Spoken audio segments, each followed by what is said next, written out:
To assess how different milks and alternative liquids affect soap characteristics, I thought I'd run an experiment. I'm making a bunch of 100% coconut oil soaps, replacing 50% of the water content with a range of liquid substitutes and seeing how these additives affect the final soap. I'm Rox. Let's get cracking.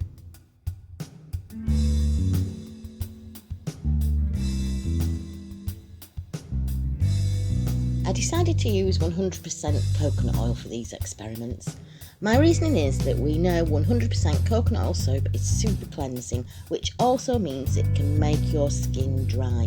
So, does adding another ingredient without adding any other fats to balance the soap make any difference, and how much? I'm starting with making the control soap. This is a basic 100% coconut oil soap made with just water. I'm using 200 grams of coconut oil, 35 grams of sodium hydroxide, which makes it slightly below 5% superfat, and 70 grams water. I'll quickly bring this up to emulsification. We're not about the prep here, we're focusing on the end soap, and bang it in the mould. As expected from 100% coconut oil, we get a nice white, waxy smooth and very firm soap. I'm cutting a few bars to try at different stages of cure. Time to try it out.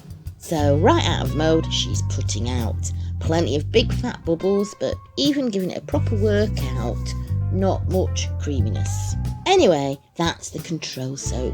Join me again as I explore how different liquids change the soap. Ta-ta for now.